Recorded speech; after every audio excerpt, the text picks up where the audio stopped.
বিসমিল্লাহির রহমানির রহিম। সম্মানিত শিক্ষক মণ্ডলী, আসসালামু আলাইকুম ও রহমতুল্লাহি অবরাকাতু। বরাবরের মতো আজও ইএফটি সংক্রান্ত আপডেট ভিডিও নিয়ে আপনাদের মধ্যে হাজির হয়েছি। ভিডিওটির টাইটেল হচ্ছে তথ্য সংশোধনে ছাড় পাবেন শিক্ষক কর্মচারীরা।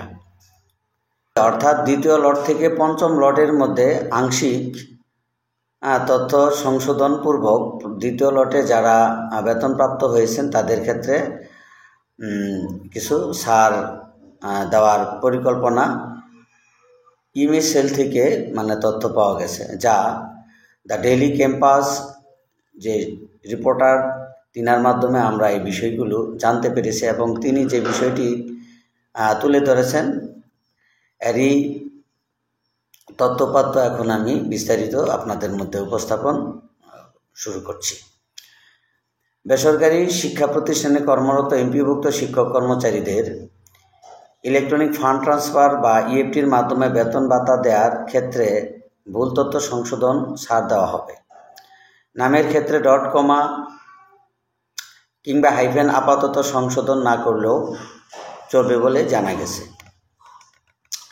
মাধ্যমিক উচ্চ শিক্ষা অধিদপ্তরের education management information system cell সূত্রে তথ্য জানা গেছে।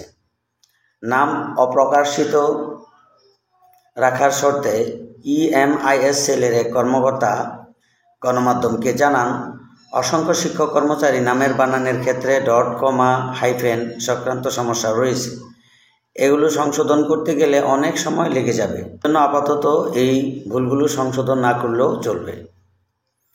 এই কর্মকর্তা আরও বলেন, মূলত শিক্ষক কর্মচারীদের জন্ম তারিখ এবং নামের বানান ভুল অবশ্যই সংশোধন করতে হবে। নামের বানানের ক্ষেত্রে 50% মিল থাকলে আমরা বিষয়টি সঠিক বলে ধরে নেব, তবে জন্ম তারিখ সহ অন্যান্য গুরুত্বপূর্ণ বিষয় অবশ্যই সংশোধন করতে হবে। এখন কথা হচ্ছে যে আমরা আজকের এই দ্য ডেইলি ক্যাম্পাসের তথ্যপাত্র পড়ে যেটা জানতে পেরেছি সেটি হচ্ছে যে আপাতত দ্বিতীয় লটে যাদের হাইফেন কমা এবং স্পেস ছিল, সমস্যা ছিল, সেগুলো আপাতত না দিলেও চলবে।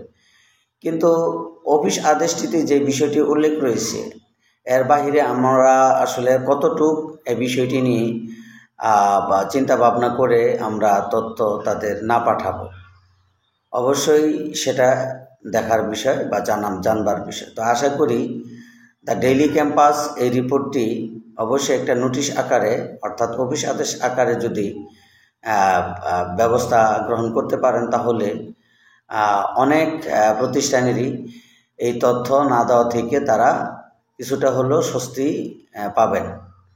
তো আশা করব যে মাধ্যমিক উচ্চ শিক্ষা অধিদপ্তরের মাধ্যমে এই বিষয়টি অর্থাৎ এখান থেকে দ্বিতীয় লট বাদ দিয়ে তৃতীয় চতুর্থ পঞ্চম লটের যে সংশোধনী দিতে হবে সেই বিষয়টি এর বিপরীতে একটি নোটিশ আদেশ জারির মাধ্যমে কাজটি সম্পূর্ণ করলে আমাদের জন্য অর্থাৎ শিক্ষা প্রতিষ্ঠানে যারা এই তথ্যগুলো দেবে তাদের জন্য অত্যন্ত সুখকর হবে, অর্থাৎ ভালো হবে।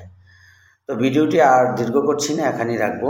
যাবার পূর্বে সকলের দীর্ঘায়ু সুস্বাস্থ্য কামনা করছি। আল্লাহ হাফেজ।